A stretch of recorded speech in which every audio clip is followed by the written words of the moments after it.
Tu es là, mais absent. Tu es physiquement ici.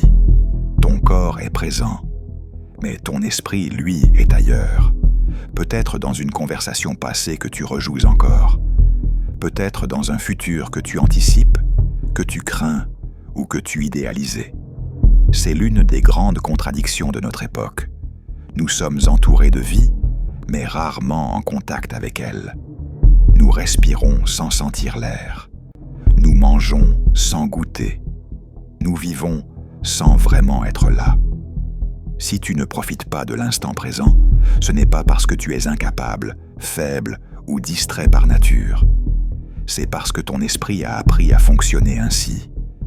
Et aujourd'hui, nous allons comprendre pourquoi et surtout comment revenir ici, maintenant. 1. Tu es physiquement ici, mentalement ailleurs. Ton corps vit toujours dans le présent. Ton esprit, lui, voyage sans cesse. Il saute du passé au futur, d'un souvenir à une inquiétude, d'un scénario à un autre. Et pendant ce temps, la vie continue, sans toi. Exemple simple, tu es avec quelqu'un que tu aimes, mais ton esprit est absorbé par un message non répondu, une tâche à faire, une phrase mal interprétée. Tu es là, mais absent. Ce décalage crée une fatigue profonde. Pas une fatigue physique, mais une fatigue intérieure, celle de ne jamais être pleinement là où tu es. 2.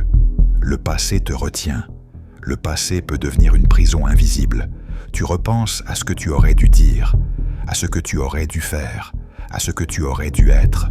Regret, culpabilité, nostalgie, autant de formes du passé qui capturent ton attention. Exemple, une erreur ancienne continue de définir ton image de toi-même. Même si la situation a changé, ton esprit reste bloqué à cet instant. Mais le passé ne peut pas être corrigé depuis le présent mental. Il ne peut être transformé que par la conscience présente. 3. Le futur t'inquiète. Si le passé te retient, le futur t'angoisse.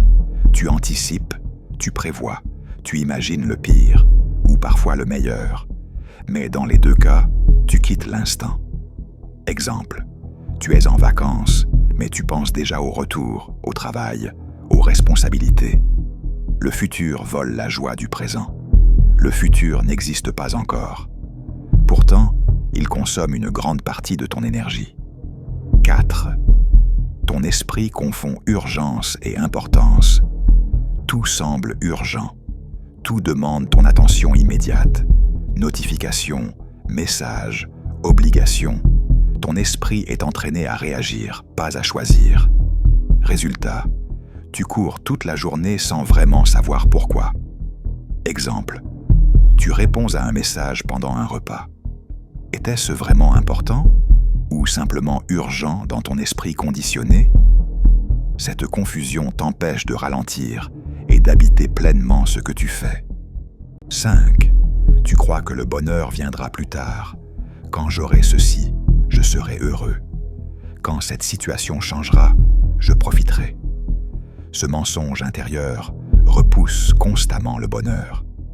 Exemple, tu attends la fin d'un projet, d'une période, d'un problème, pour te permettre d'être bien. Mais la vie ne commence jamais plus tard. Elle est toujours maintenant. 6. Tu vis en pilote automatique. Beaucoup de gestes de ton quotidien sont faits sans conscience.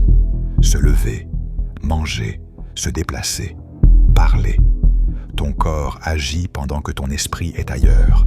Exemple, tu arrives quelque part sans te souvenir du trajet. Le pilote automatique est utile pour survivre, mais dangereux pour vivre. 7. La peur de manquer t'empêche de savourer. La peur de manquer quelque chose te pousse à être partout sauf ici. Tu veux tout voir, tout savoir, tout vivre. Résultat, tu ne savoures rien. Exemple, tu prends des photos d'un moment au lieu de le vivre. La présence demande de renoncer à l'illusion de tout contrôler et de tout capturer. 8. Ton téléphone vole ton attention. Ton attention est devenue une ressource exploitée. Chaque notification te sort de l'instant. Exemple, tu consultes ton téléphone sans raison précise. Ce n'est pas un choix, c'est un réflexe conditionné. Ton esprit n'a plus l'habitude du silence. 9. Tu refuses ce qui est. En attendant mieux, résister à l'instant, c'est refuser ce qui est. Ce moment devrait être différent. Exemple, tu refuses une situation actuelle en espérant qu'elle change avant de te permettre d'être en paix. Mais tant que tu refuses l'instant, tu refuses la vie. 10. Être présent demande du courage. Être présent, ce n'est pas toujours agréable. Cela implique de ressentir, d'affronter l'ennui, la tristesse, le vide parfois. Beaucoup préfèrent fuir plutôt que ressentir. 11. Tu veux contrôler ce qui ne peut pas l'être. Le besoin de contrôle te projette hors de l'instant. Exemple, tu cherches à maîtriser des réactions, des résultats, des événements futurs. La vie échappe toujours au contrôle total. 12. La vie n'est vécue qu'ici et maintenant. Il n'y a qu'un seul endroit où la vie se déroule. Maintenant. Pas dans les souvenirs, pas dans les projections. Chaque respiration est une porte vers le réel. 13. Revenir à l'instant est un choix. La présence n'est pas une technique compliquée, c'est un choix répété. Choisir de sentir, choisir d'écouter, choisir d'être là. Exemple, sentir tes pieds au sol, observer ta respiration, regarder sans juger. 14. Quand tu es avec quelqu'un, mais pas vraiment là. Exemple de la vie courante. Tu es assis avec un ami, ton partenaire ou un membre de ta famille. La conversation est là, la personne est là, mais ton esprit est ailleurs. Tu hoches la tête, tu réponds machinalement, tout en pensant à autre chose. Plus tard, tu réalises que tu n'as presque rien retenu de l'échange. Être présent, ici, signifie offrir une vraie écoute. Pas pour répondre, pas pour analyser, mais simplement pour être avec l'autre. Souvent, les relations souffrent, non pas d'un manque d'amour, mais d'un manque de présence. 15. Quand tu fais une chose en pensant à la suivante. Exemple de la vie courante. Tu manges en regardant ton téléphone. Tu travailles en pensant à la pause. Tu te reposes en culpabilisant de ne pas être productif. Résultat, aucune activité n'est pleinement vécue. Ton esprit est toujours en avance sur ta vie. Être présent, c'est faire une chose à la fois, sans tirer ton attention vers l'après.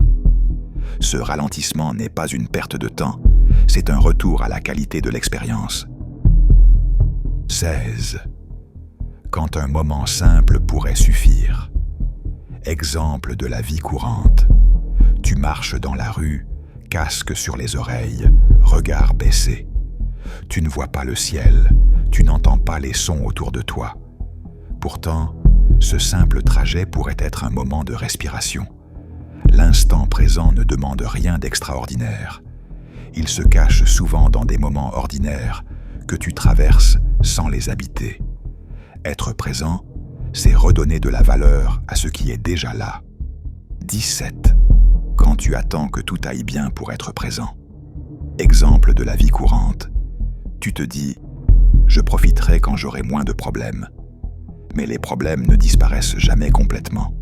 Attendre des conditions parfaites, c'est reporter indéfiniment la vie. Être présent, ce n'est pas attendre que tout soit réglé. C'est être là même quand c'est imparfait, inconfortable ou incertain. C'est accepter la vie telle qu'elle se présente, au lieu de vivre en attente. La présence n'est pas une technique compliquée, c'est un choix répété. Choisir de sentir, choisir d'écouter, choisir d'être là. Exemple, sentir tes pieds au sol, observer ta respiration, regarder sans juger. Conclusion. Reviens, doucement. Tu n'as pas besoin de fuir ta vie, elle est déjà là. Tu n'as pas besoin d'attendre un autre moment, il n'y en a pas. Revenir à l'instant présent, ce n'est pas abandonner tes projets ou tes responsabilités. C'est leur redonner une base solide. Commence petit. Un souffle, un regard, un instant. La vie ne te demande qu'une chose, être là pendant qu'elle se vit.